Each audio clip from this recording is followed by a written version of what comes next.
Oi, irmãos, Pai do Senhor. Venho aqui trazer essa mensagem para os irmãos, de algo que Deus tem ministrado ao meu coração. E eu creio que Deus vai falar com cada um que está ouvindo ou vai ouvir essa mensagem, em nome de Jesus. Eu queria ler um texto que se encontra em Êxodo, capítulo 16, versículo 15, que diz assim: E quando os filhos de Israel a viram, disseram uns aos outros: Isto é maná, porque não sabia o que era. E Moisés lhe disse: Isto é o pão que o Senhor vos deu para comer. Glória a Deus. Meus irmãos, eu queria falar dessa jornada do povo de Deus no deserto. Porque esta história, o apóstolo Paulo diz que tudo que aconteceu no passado serve como sombra e aviso para os nossos dias. E assim como Deus liberta o povo do passado, ele fez isso conosco. Nós vimos nessa história aqui do povo de Israel no deserto, que o povo era escravo de Faraó, e Deus manda um libertador, ao qual liberta e guia o povo para uma terra prometida. Da mesma forma era nós. Outrora éramos escravos do inimigo, escravos de Satanás. Vivíamos no Egito, vivíamos no mundo. E Deus liberta, manda um libertador, Jesus Cristo, nos tira do jugo pesado e nos leva numa caminhada, num deserto, rumo à terra que ele prometeu. E trazendo um pouquinho dessa história, o povo estava 400 anos no deserto, sofrendo como escravo. Deus levanta Moisés, e Moisés vai lá, e Deus, com mão forte, tira o povo, resgata o povo através das pragas que os irmãos sabem da história. E o povo sai do Egito. Faraó se arrepende, vai perseguir o povo. Deus faz um grande milagre abrindo o mar. E o povo passa de pé enxuto. E o nome do Senhor é glorificado. Aquele mar fecha em cima dos egípcios. E aquele grande exército de Faraó naufraga e perde ali naquele mar. Moisés se alegra com a grande vitória, começa a louvar o Senhor. Miriam pega os tamborins juntamente com as mulheres e começa a glorificar ao nome do Senhor por este grande livramento. Daí se inicia a caminhada do povo de Deus no deserto.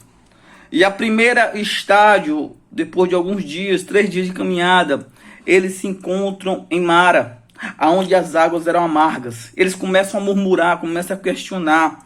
Aleluia. Deus mostra para Moisés uma vara, um pedaço de madeira, de galho no chão, onde ele lança sobre aquelas águas. E aquelas águas se tornam doces.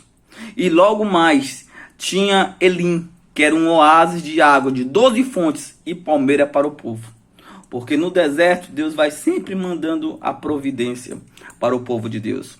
Quando nós meditamos nessa história, nós vemos que Deus se revela muito para o seu povo, quando o seu povo está no deserto, no meio das provas.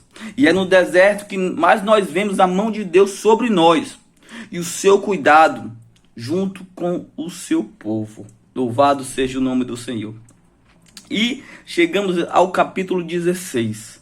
Depois de Mara, o povo de Deus chega aqui, nesse deserto de Sim, como diz o versículo 1 do capítulo 16. E aqui, meus irmãos, o povo começa a murmurar novamente. Se dias passados eles estavam murmurando o que havemos de beber, agora era o que havemos de comer. E Deus escuta as murmurações. Eles diziam assim: era bom se tivéssemos morrido no Egito, porque no Egito tinha as panelas de carne, comíamos pães à vontade. Deus escuta as murmurações e Deus manda pão, manda carne para saciar o povo. E a Bíblia diz que à tarde tinha as codornizes sobre o arraial e pela manhã sobre o orvalho tinha uma coisa pequena, redonda, que eles não sabiam dizer o que era. E eles diziam: o que é isto? E esse o que é isto significa maná. E Deus dá uma ordem para que o povo recolhesse pela manhã, comesse no mesmo dia, não guardasse para o outro dia, e recolhesse os 6 dias da semana. E no sexto, recolhesse uma porção dobrada, para que no sábado viesse a descansar. E este maná sustenta o povo os 40 anos que o povo está no deserto. O maná só cessa quando o povo entra na terra que Deus prometera para Moisés e para o povo. Deus tem uma palavra especial ao nosso coração nesse momento, em nome de Jesus. Queria falar que, assim como o povo de Israel estava na jornada, nós também estamos na jornada. Nós também somos peregrinos. É interessante que quando Moisés tem um filho, ele coloca o nome de Gerson, que significa peregrino sou em terra alheia. E todos nós somos o Gerson. Nós somos peregrinos em terra alheia, porque a nossa pátria não é aqui. Nossa pátria é celestial. Somos apenas os embaixadores do reino de Deus. Enquanto estivermos aqui, estamos caminhando, confiando no Senhor. Meus irmãos, nesta caminhada, acontecem muitas coisas que saem do nosso controle, que nós não esperamos, que saem das nossas mãos. Algumas dores, algumas frustrações, algumas decepções, algumas percas, alguns choros, algo que é desagradável para nós. Como acontece aqui. Aqui acontece algo que o povo não estava entendendo, porque o povo estava direcionado por Deus. Foi Deus que direcionou por aquele caminho, foi Deus que mandou naquela direção, e mesmo Deus tendo mandado naquela direção, faltou algo. Estavam necessitando de algo, mas eles tinham que confiar. Se Deus mandou, Deus ia suprir. Se Deus mandou eles irem, é porque Deus estava cuidando. E o povo começou a interrogar: o que havemos de comer? O povo queria uma explicação para aquela situação que eles estavam vivendo, passando. E quantos de nós não agimos assim? Em meio a situações, em meio a dores, em meio a lutas, queremos saber os porquês. Por que disso? Por que está acontecendo isso? Por que está faltando isso? Por que o Senhor permitiu isso? Por quê? E aí vamos querendo interrogar o Senhor. E quando nos colocamos assim, nós nos colocamos num patamar superior a Deus, como se Deus devesse explicações para nós de tudo que Ele faz. Mas não é isso que acontece, aleluia. Se Deus quiser falar, Ele fala, mas também se Ele não quiser falar, Ele não fala. Jó, o que mais queria era entender o porquê de tudo aquilo. Quando Deus aparece para Jó, Deus mostra a sua grandeza, o seu poderio, que Jó era um pequenino na frente dele. Jó se arrepende e não pergunta nada, pelo contrário, ele diz: me arrependo no pó e na cinza. Meus irmãos, vivemos às vezes querendo explicações, queremos entender os porquês e por que Deus está fazendo. Isaías, ele traz isso muito claro no capítulo 55, versículos 8, que não dá para entender e compreender os caminhos do Senhor. Porque ele diz: porque os meus pensamentos não são os vossos pensamentos, nem os meus caminhos são os vossos caminhos. Assim como os céus são mais altos que a terra, assim são os meus caminhos mais altos que os vossos caminhos, e os meus pensamentos mais altos que os vossos pensamentos. Você pensa de um jeito, você quer de um jeito, você planeja de um jeito, e Deus faz de outro. E Deus arquiteta de outro, e Deus encaminha de outro. Porque a vontade do Senhor é sempre melhor, é mais agradável e mais perfeita.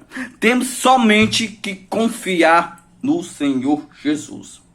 Queremos explicações porque imaginamos, se nós tivéssemos, se Deus falasse, isso ia talvez acalmar, mas não é verdade.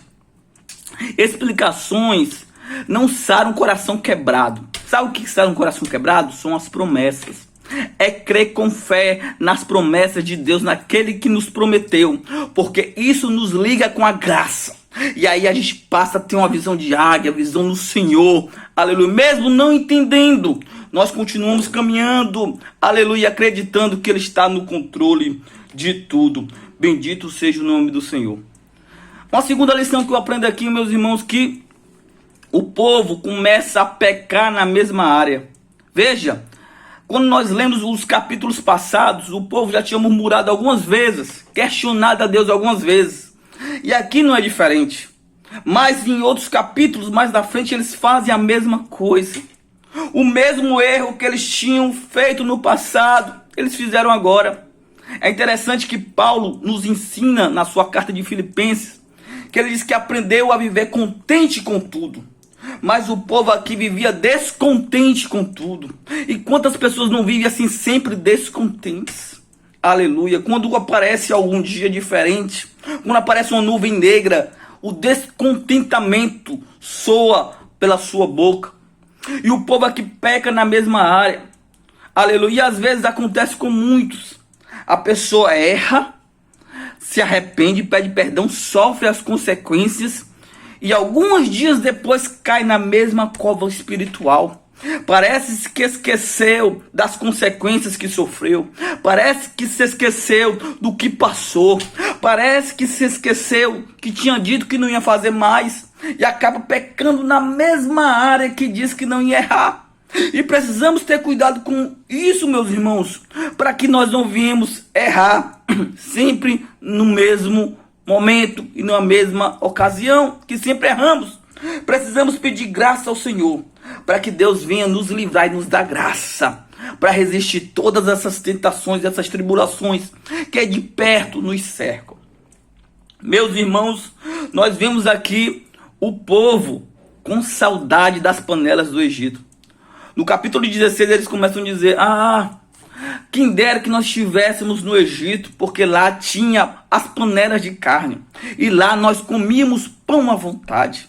Mas, meus irmãos, entenda como essa afirmação é verdadeira, se eles eram escravos, se eles estavam sob o jugo de Faraó, um jugo pesado, de sofrimento. Sabe por quê? Porque Satanás, ele traz na mente do crente que antes era melhor, que antes de vir para a igreja era melhor, que antes, quando estava no mundo, era melhor. E às vezes o crente se lembra com saudade. Às vezes nós vimos alguém falando das panelas de carne do Egito que deixou. E às vezes nós vimos essa pessoa falando, salivando, dizendo: olha, quando eu estava no mundo, eu fazia isso, eu bebia, eu passeava à noite, eu fazia isso, fazia aquilo. E às vezes essa pessoa fala com alegria. Isso nos mostra que ela saiu do Egito, mas o Egito não saiu de dentro dela. Quando que isso tinha que ser motivo de vergonha, tristeza, porque outrora nós éramos escravos, não passávamos de escravos, mas hoje nós somos livres e libertos para adorar e exaltar e servir a Jesus Cristo. Não se lembre com saudade das panelas do Egito. Se lembre com tristeza, porque estávamos sob um jugo pesado de Satanás. E Deus nos libertou com mão forte para servi-lo. Ainda que a porta seja estreita, aleluia, mas nós servimos a Ele com alegria. Meus irmãos, eu fico impressionado com a bondade de Deus, porque o texto diz que Deus escuta a murmuração do povo. E Deus manda o pão e a carne para saciar o seu povo.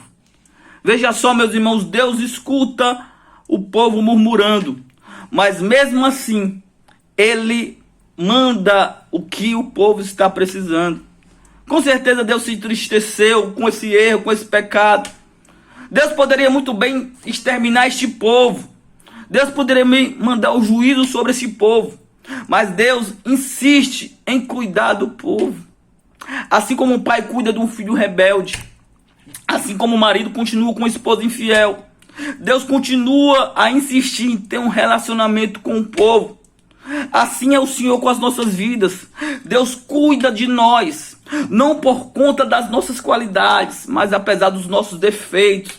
Porque Deus escuta toda a murmuração que sai da boca, ou mesmo que está no coração. Mesmo conhecendo tudo, Ele insiste em ter um relacionamento conosco e cuidar de cada um de nós. Que amor é esse? Que ama apesar das nossas falhas, que não desiste de nós. Muitas das vezes a gente quer desistir de nós mesmos, mas Ele não desiste. Ele quer ter um relacionamento, Ele insiste em cada um, aleluia, dos seus filhos nessa caminhada. Louvado seja o nome do Senhor, aleluia. E eu, meus irmãos, eu queria já ir para o fim dessa rápida reflexão, trazendo um panorama, alguns pontos sobre o maná. Porque quando a gente vê o maná, ele me mostra aqui duas características: o físico e o espiritual. A ordem era aquela: Deus ia mandar todos os dias, pela manhã, maná. À tarde tinha as cordonizes, mas pela manhã tinha o maná. A ordem é que não poderia guardar por outro dia, mas tinha que ser colhido pela manhã. Se deixasse à tarde, o sol esquentava. E no sexto dia tinha que ser uma porção dobrada, para que no sétimo viesse a descansar. Irmãos, e nessa parte, primeiramente, eu queria falar sobre esse descanso. Deus manda tipo uma ordem: 6 dias trabalha e um dia descansa. E nós vimos isso desde o princípio. Deus fazendo o mundo em 6 dias e no sétimo descansando para contemplar. Deus depois dá os 10 mandamentos com essa ordem do sábado, do descanso, né, que se vinha santificar esse dia. Jesus, ele traz esse assunto no Novo Testamento, desmistificando que não existe dia santo, que os fariseus tentam questionar ele. Ele diz: não, foi o sábado que foi feito por causa do homem, não por causa do sábado, para dizer que não existe dia santo. Depois ele traz ali no Novo Testamento mostrando o dia do Senhor, o domingo, onde ele ressuscita, onde os irmãos se juntam para fazer o culto. O que eu quero dizer e eu aprendo com isso? Primeiramente, que nosso descanso é o Senhor. E segundo, irmãos, o que diferenciava naquela época os povos, o povo de Deus, os povos, era que os outros povos não paravam, trabalhavam de maneira ininterrupta.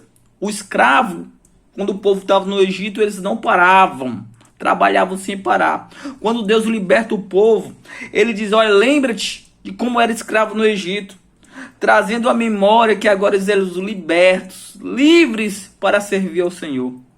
E eu aprendo uma coisa, irmãos, com isso, que nós precisamos também ter esse dia de descanso, para descansar no Senhor, descansar dos nossos afazeres, para ter tempo para nós mesmos, para o Senhor, para a nossa família.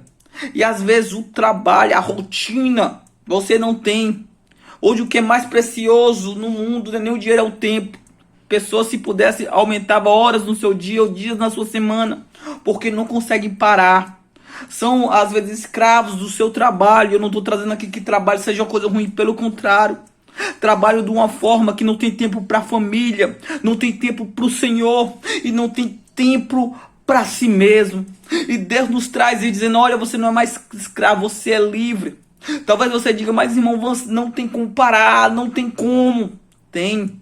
Uma maneira que nós vemos isso é quando às vezes ficamos doentes, que as coisas acontecem. É Deus mostrando que nós precisamos descansar nele e das coisas do nosso dia, para ter tempo para nós, para nossa família e principalmente para buscarmos ao Senhor. E as orientações do maná, eu queria falar algumas características nessa reta final da mensagem. A primeira é a característica do maná físico, onde ele supre a nossa necessidade, onde ele supre aquilo que precisamos. Glória a Deus. Vai dizer no versículo que eu li, no versículo 15, diz assim: eles não sabiam dizer o que era, mas Moisés diz: isso é o pão que o Senhor vos deu. É Deus que deu, é Deus que dá. O maná foi providência do Senhor, como ele faz nas nossas vidas. Ou você acha que tem esse emprego porque você é muito bom? Ou você acha que você não foi afetado e chegou a falecer com esse vírus mortal porque sua saúde ela é melhor do que dos outros? Não, é o Senhor que cuida, é o Senhor que dá livramento. Não é porque você é inteligente, desenrolado, é o Senhor que cuida de ti. Louvado seja o nome do Senhor. Aleluia. A ordem era essa: comer no mesmo dia e não deixar para o amanhã. E quando alguns deixaram, cheiravam mal. Isso é o problema, porque não escutam e não ouvem a voz de Deus. Não ouvem aquilo que Deus quer mostrar. Aleluia. É Deus falando. Quantas pregações você já não ouviu? Quantas ministrações, quantos louvores? Mas parece que não escuta, parece que não muda, parece que às vezes continua da mesma forma. E aí a vida de alguns estão como este pão que foi deixado para outro dia, cheira mal, porque não obedeceu à voz do Senhor. Segunda coisa que eu aprendo com isso é que Deus queria ensinar o povo a confiar nele. Não precisava aguardar que no outro dia ele mandaria novamente. E Jesus diz para os seus discípulos: porque andais ansiosos, olhai para os aves, olhai para os lírios, eu cuido deles. Buscar em primeiro lugar o reino do céu e as demais coisas serão acrescentadas.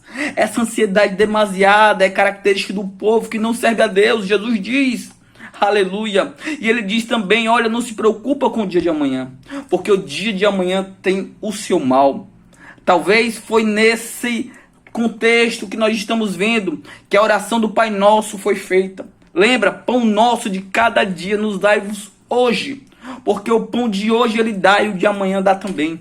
Então somente confia e descansa no Senhor. Aleluia. Samuel, quando ele vence uma guerra, ele não entende que é os méritos dele. Ele diz, até aqui nos ajudou o Senhor. É o Senhor que supre, é o Senhor que ajuda. Aleluia. Não é mérito nosso, é tudo dele e tudo para ele. Bendito seja o nome do Senhor. O maná, ele dura 40 anos, até o povo entrar na terra prometida. Enquanto estava no deserto, tinha maná diariamente. Enquanto você estiver nessa prova, Deus vai te sustentar todos os dias, não vai deixar nada faltar. A Bíblia diz que cada família recolhia, aleluia, de acordo com o tamanho, eles pegavam maná, aleluia, de forma que não sobrava, que não faltava para ninguém. Eles pegavam na medida certa. A providência que Deus manda é na medida certa. Às vezes nem é mais nem é menos, é algo que encaixa, aleluia, com aquela necessidade. E o nome do Senhor é exaltado e nós vemos a mão de Deus sobre isso. Queria, irmãos, falar nesta reta final de um verdadeiro maná, que é Cristo. Jesus nasceu em Belém, poderia ter nascido em qualquer outra cidade, mas as profecias apontavam, diziam que era Belém. E Belém significa casa do pão. O pão que Deus mandou, que veio do céu, aleluia, nasceu ali em Belém. E este pão que veio para dar vida para pecadores famintos que somos nós. Jesus, lá no Evangelho de João, capítulo 6, a Bíblia diz que o povo já buscava Jesus, aleluia, porque via Jesus fazendo grandes prodígios. E Jesus, olha, vocês estão me buscando, aleluia, para saciar, aleluia, desse pão que padece. Mas não buscai pelo esse pão que padece, mas pelo pão que é eterno. Jesus começa a falar dele mesmo. Ele começa a dizer que ele é o pão vivo que desceu do céu. O pão que veio, aleluia, para dar vida para muitos, para a humanidade. Glória a Deus. E nós precisamos se alimentar deste pão. Esse pão que sacia. Aleluia. Jesus em outro momento disse, nem só de pão terreno vive o homem, mas de toda palavra que sai da boca de Deus. Precisamos se alimentar, meditar nessa palavra e comer deste rolo. Aleluia. Vai dizer aqui, meus irmãos, no capítulo 16 também, no versículo 31, que o maná tinha gosto de mel. E o salmista diz que a palavra do Senhor é como mel para a nossa boca. Jeremias disse que come deste rolo e tinha gosto como de mel. Bendito seja o nome do Senhor. Quem conhece a Bíblia, quem tem desejo da Bíblia, a Bíblia é como mel na nossa boca, que nos alimenta, aleluia, e nós podemos degustar, aleluia, do seu sabor. Bendito seja o nome do Senhor. Glória a Deus. Eu queria agora finalizar essa reflexão trazendo último versículo que está em Apocalipse 2,17. Jesus advertindo a igreja de Pérgamo. E ele ali adverte a igreja sobre os seus atos. E ele diz, quem tem ouvidos, ouça o que o Espírito diz à igreja. Ao que vencer, eu darei de comer do maná escondido. E darei uma pedra branca, e na pedra um novo nome escrito, o qual ninguém conhece. Aleluia, meu Deus. Jesus, aleluia, tem um maná escondido na eternidade para nós. Para todos aqueles que rejeitam os manás da terra. Para todos aqueles que rejeitam os manjares de Faraó. Os pratos que o inimigo tem a oferecer. Aleluia, continue rejeitando. Continue fazendo como Daniel, não querendo. Aleluia, porque há um maná escondido. Aleluia, que está na eternidade para todos sempre. Aleluia, enquanto você estiver nesta terra, Deus vai te suprir. E há o maná espiritual que é ele. Na última Páscoa, ele pega o pão e ele diz, olha, tomai e comei, fazei isto porque é meu corpo que foi partido por vós, fazei em memória de mim. O maná tinha que ser guardado em memória. Este maná foi levado na Arca da Aliança para o povo se lembrar da providência de Deus, e este maná apontava para Cristo. Todas as vezes que você estiver passando por algo difícil, se lembra da providência. Nós queremos se lembrar só das coisas ruins, do passado ruim, mas se lembra daquele passado, como Deus foi bom, como Ele fez um grande milagre, como Ele foi a tua providência essencial. Não esquece, porque isso no teu coração vai trazer esperança. Também não esquece desse maná, aleluia, que é Jesus Cristo, que Ele diz, olha, fazer isso em memória de mim, lembrando o que eu fiz por vocês.